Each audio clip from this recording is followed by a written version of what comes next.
नमस्कार दोस्तों, स्वागत है आपका बेसिक्स ऑफ स्टॉक मार्केट की चौथी वीडियो में। आज के वीडियो में हम देखने वाले हैं टाइप्स ऑफ ऑर्डर्स के बारे में।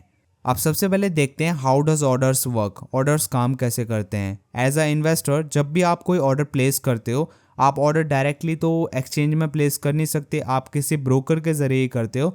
तो बीच में ब्रोकर आता है, फिर ब्रोकर ही आपका ऑर्डर एग्जीक्यूट करता है आपके बिहाफ में। फिर वो जाएगा एनएससी या बीएससी में। अब ये ध्यान देना कि आप एनएससी और बीएससी दोनों जगह से स्टॉक्स को खरीद सकते हो। अब एक स्टॉक दो जगह भी लिस्ट हो सकता है या फिर एक सिंगल जगह लिस्ट हो सकता है। यानी अगर टाटा का स्टॉक है, टाटा स्टील का स्टॉक है, वो या तो बीएससी में भी लिस्टेड हो सकता है और एनएससी में भी, या फिर एक जगह ही हो सकता है। तो इस चीज़ का आप ध्यान देना कि वो किस जगह लिस्टेड है। तो चलिए आगे बढ़ते हैं। अब सबसे पहले देखते हैं मार्केट ऑर्डर को। अगर इसकी डेफिनेशन को देखें, an order to buy or sell a stock at the current market price. एक ऐसा ऑर्डर जो कि आप तब प्लेस करते हो जब आप करंट मार्केट प्राइस में किसी भी स्टॉक को खरीदना चाहते हो।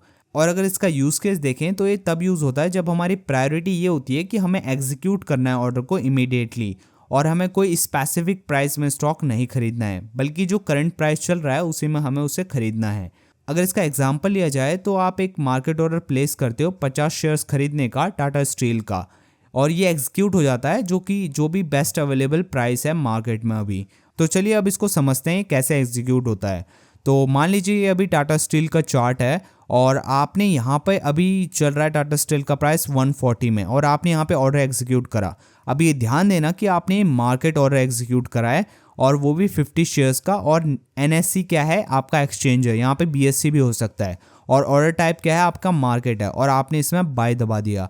और अभी चल रहा है 140 ऑर्डर प्लेस्ड। आपने ऑर्डर प्लेस करा है 140 में, और जैसे आपने बाय का बटन दबाया और ऑर्डर प्लेस करा 140 में, वैसे ही मार्केट प्राइस उसका 142 चले गया, तो आपका ऑर्डर 142 में एग्जीक्यूट होगा।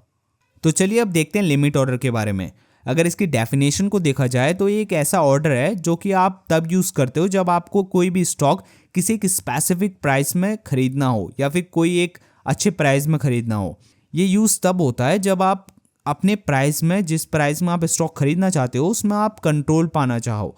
जैसे कि मैंने आपको पहले मार्केट ऑर्डर में बताया था कि आपका ऑर्डर 140 में आपने प्लेस करा, लेकिन वो एग्जीक्यूट 142 में हुआ, और यहाँ पर आपको 2 रुपये ज़्यादा पे करने पड़े पर स्टॉक, और आपने कितने खरीदे थे? 50 स्टॉक्स। तो इसका मतलब आपको 100 रुपये महंगा पड़ा। इसलिए ज़्यादातर लोग लिमिट ऑर्डर का यूज़ करते हैं जब भी उन्हें कोई भी स्टॉक एक स्पेसिफिक प्राइस में खरीदना या बेचना हो। अब अगर इसका एग्जाम्पल देखें तो आप एक लिमिट ऑर्डर प्लेस करते हो टाटा स्टील के शेयर को खरीदने के लिए एट 139, और ये ध्यान रखना कि ऑर्डर तभी एग्जीक्यूट होगा जब टाटा स्टील के शेयर का प्राइस 139 तक जाएगा या फिर उससे नीचे जाएगा।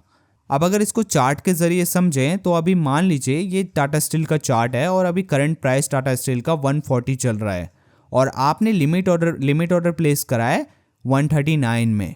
और यहाँ पे ध्यान दें, आपने एनएससी में ऑर्डर प्लेस करा है 50 शेयर्स का, लिमिट ऑर्डर लगाया 139, और आपने बाय बटन दबाया। और ये ध्यान रखना, ये ऑर्डर तभी एग्जीक्यूट होगा जब टाटा स्टील के शेयर का प्राइस 139 तक जाएगा या फिर उससे नीचे जाएगा। अगर ये टाटा स्टील के शेयर का प्राइस ऊपर जाता है या फिर 142 143 जाता है तो आपका ऑर्डर एग्जीक्यूट नहीं हो पाएगा। अब बात करते हैं स्टॉप लॉस ऑर्डर के बारे में। स्टॉप लॉस ऑर्डर की डेफिनेशन को देखें तो ये एक ऐसा ऑर्डर है जिसे हम यूज़ करते हैं किसी भी स्टॉक को सेल करने के लिए जब उसका प्राइस किसी एक स्पेसिफिक लेवल से नीचे जाता है, जिससे कि हम अपने लॉसेस को लिमिट कर पाते हैं। स्टॉप लॉस ऑर्डर के 2 वेरिएंट्स होते हैं, स्टॉप लॉस लिमिट ऑर्डर और स्टॉप लॉस मार्केट ऑर्डर। अब इनके बारे में हम आगे देखेंगे। अब अगर स्टॉप लॉस ऑर्डर के यूज़ केस की बात करें तो ये हमारी मदद करता है हमारे लॉसेस को कम करने में। और जब भी आप कोई स्टॉक खरीदते हैं तो ये तो ज़रूरी नहीं है कि वो हमेशा ऊपर ही जाएगा। क्या पता आपके एनालिसिस में आपने कोई एक गलती कर दी हो, और आपकी जो एनालिसिस थी वो पूरी गलत हो गई और वो स्टॉक का प्राइस नीचे जाने लग गया। तो स्टॉप लॉस ऑर्डर आपकी ये मदद करता है कि आपका लॉस उतना नहीं होगा। अब अगर इसके एग्जाम्पल की बात करें तो मान लीजिए आपने टाटा स्टील के शेयर्स खरीदे 140 प्राइस में, और आपने स्टॉप लॉस लगाया 134 का। अब जैसे ही टाटा स्टील का प्राइस अगर नीचे जाएगा, 134 पे हिट होगा, वैसे ही आपका स्टॉप लॉस ट्रिगर्ड हो जाएगा और आपके शेयर्स अपने आप सेल हो जाएंगे। अब चलिए इसको समझते हैं चार्ट के ज़रिए। अब मान लीजिए ये टाटा स्टील का चार्ट है और आपने 140 में टाटा स्टील के शेयर्स खरीदे 50, और आपने स्टॉप लॉस लगाया 134 पे, और मान लीजिए कि टाटा स्टील का प्राइस नीचे जाने लगा और आपकी एनालिसिस गलत हो गई, तो जैसे ही उसका प्राइस 134 पे हिट होगा तो आपका ऑर्डर एग्जीक्यूट हो जाएगा और आपके शेयर्स सेल हो जाएंगे। अब इसके कारण क्या होगा कि आपका लॉस बहुत ही लिमिटेड होगा, क्योंकि अभी इसका प्राइस 134 गया है, इससे ये नीचे भी जा सकता है और आपको पता नहीं है कि ये कितना नीचे जाएगा। अब चलिए बात करते हैं स्टॉप लॉस ऑर्डर के ही दो वेरिएंट्स के बारे में, स्टॉप लॉस मार्केट ऑर्डर और स्टॉप लॉस लिमिट ऑर्डर के बारे में। सबसे पहले देखते हैं स्टॉप लॉस मार्केट ऑर्डर के बारे में। जैसे कि मैंने आपको बताया था कि आपने टाटा स्टील का शेयर खरीदा 140 में और आपका उस शेयर का प्राइस गिरने लगा और वो गया 134 पे और आपका स्टॉप लॉस ऑर्डर था 134 पे। अब मार्केट ऑर्डर में क्या होगा, आपने स्टॉप लॉस मार्केट ऑर्डर लगाया 134 पे। अब क्या होगा यहाँ पर, जैसे ही आपका स्टॉक प्राइस 134 तक जाएगा वैसे वो हिट हो जाएगा। लेकिन कभी कभार क्या होता है, मार्केट बहुत ज़्यादा फ्लक्चुएट करती हैं और स्टॉक प्राइस बहुत ज़्यादा ऊपर नीचे जाते हैं, बहुत ज़्यादा जंप करते हैं। अब मान लीजिए ये अभी 140 है तो ये अचानक से 130 हो सकता है। तो स्टॉप लॉस मार्केट में ये फ़ायदा होता है, जैसे ही आपका प्राइस 140 से 130 जाएगा डायरेक्टली जंप करके, वैसे आपका स्टॉप लॉस मार्केट हिट हो जाएगा क्योंकि वो 134 तक से नीचे जा चुका है। स्टॉप लॉस लिमिट ऑर्डर में मान लीजिए आपने स्टॉक खरीदा 140 में और आपका ट्रिगर प्राइस था, इसमें दो चीज़ें होती हैं, एक ट्रिगर प्राइस और एक लिमिट प्राइस, और मार्केट ऑर्डर में था सिर्फ स्टॉप लॉस मार्केट। लेकिन स्टॉप लॉस लिमिट ऑर्डर में क्या होता है, इसमें लिमिट होती है। यानी कि मान लीजिए आपने खरीदा 140 में शेयर और आपने इसमें लिमिट लगाई कि आपका शेयर तभी बिकेगा जब ये 132 पर जाएगा, लेकिन आपने ट्रिगर लगाया 134 पे। अब इसमें क्या होता है, जैसे ही आपका शेयर प्राइस 134 पे जाएगा तो आपका एक ट्रिगर प्राइस हिट हो जाएगा और आपको मैसेज आएगा कि आपका ट्रिगर प्राइस हिट हो चुका है। लेकिन अभी आपके शेयर्स बिकेंगे नहीं, आपके शेयर्स तब बिकेंगे जब ये लिमिट प्राइस को हिट करेगा। लेकिन स्टॉप लॉस लिमिट ऑर्डर की एक ये कमी है कि मान लीजिए आपका स्टॉक प्राइस 140 से डायरेक्टली 130 चले जाता है और आपका क्या था, स्टॉप लॉस लिमिट प्राइस क्या था, आपका था 132, लेकिन वो कहाँ चले गया, 130 पर चले गया है। अब वो हिट नहीं हुआ, वो डायरेक्टली 30 पर चले गया, तो आपका stop loss limit order hit execute ही नहीं होगा और आपका लॉस बढ़ते जाएगा। इसमें ये कमी होती है क्योंकि इसमें लिमिट है। लिमिट का मतलब ये होता है जब आपका स्टॉक प्राइस 132 पे हिट होगा तब ये एग्जीक्यूट होगा, नहीं तो नहीं होगा। लेकिन स्टॉक प्राइसेस जंप करते हैं जब मार्केट बहुत ज़्यादा फ्लक्चुएट करता है। लेकिन मार्केट ऑर्डर का ये फ़ायदा है कि जैसे ही आपका ऑर्डर 134 से नीचे जाता है आपका वो ऑर्डर एग्जीक्यूट हो जाएगा। तो ये फ़ायदे और नुकसान है दोनों के, तो सिचुएशन के हिसाब से आप दोनों में से कोई एक चूज़ कर सकते हैं। अब देखते हैं गुड टिल कैंसिल ऑर्डर या फिर जीटीसी ऑर्डर। अब अगर इसकी डेफिनेशन को देखें तो एक ऐसा ऑर्डर है जो कि एक्टिव रहता है जब तक कि ये एग्जीक्यूट नहीं हो जाता या फिर आप इसको मैनुअली कैंसिल नहीं कर देते। अब अगर इसका यूज केस देखें तो ये उन इन्वेस्टर्स के लिए यूजफुल रहता है जो कि एक्टिवली मार्केट को मॉनिटर नहीं करते या फिर जो मॉनिटर नहीं करना चाहते या फिर जो बिजी रहते हैं। तो वो क्या करते हैं, एक गुड टिल कैंसिल ऑर्डर लगा देते हैं किसी भी एक स्टॉक में और वो एग्जीक्यूट हो जाता है जब भी वो प्राइस हिट होता है। अब अगर इसका एग्जांपल देखें तो मान लीजिए आपने टाटा स्टील के शेयर पे एक लिमिट ऑर्डर लगाया जिसका ऑर्डर टाइप है गुड टिल कैंसिल 130 प्राइस पे, और ये एक्टिव रहेगा जब तक कि प्राइस रीच नहीं हो जाता 130 तक, और या फिर आप खुद कैंसिल नहीं कर देते इसको।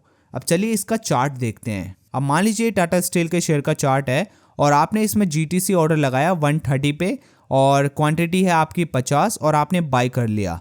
अब ये ऑर्डर तब तक एग्जीक्यूट नहीं होगा जब तक टाटा स्टील के शेयर का प्राइस 130 तक नहीं जाता है। अब देखते हैं आफ्टर मार्केट ऑर्डर्स के बारे में, यानी एएमओ के बारे में। अब अगर इसकी डेफिनेशन को देखा जाए तो ये ऐसे ऑर्डर्स होते हैं जो कि प्लेस किए जाते हैं जब मार्केट बंद हो जाता है, यानी कि 330 के बाद, और ये एग्जीक्यूट होते हैं अगले ट्रेडिंग सेशन में, यानी कि अगले दिन जब भी मार्केट खुलता है।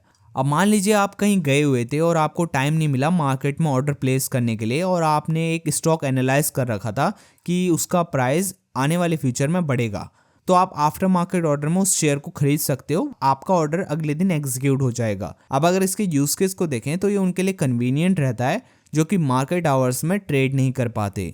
अब अगर इसके एग्जाम्पल को देखें तो आपने एक एएमओ लगाया टाटा स्टील के लिए 144 प्राइस में जब मार्केट क्लोज हो गया। अब एएमओ में आपको 2-3 चीज़ों का ध्यान देना पड़ता है, जैसे कि मान लीजिए एक शेयर है जिसका प्राइस 140 में क्लोज हुआ था। अगर आप एएमओ लगाना चाहते हो तो आपको 2-3% या फिर 5% ऊपर का प्राइस रखना पड़ेगा, क्योंकि ये ज़रूरी नहीं है कि वो स्टॉक उसी प्राइस में कल ओपन होगा जिस प्राइस में वो आज क्लोज हुआ था। तो आपको 2-3% का मार्जिन रखना पड़ता है अगर आपको वो शेयर चाहिए तो, क्योंकि अगर आप 140 रखेंगे और वो शेयर ओपन होता है 142 में तो आपका वो ऑर्डर एग्जीक्यूट नहीं होगा।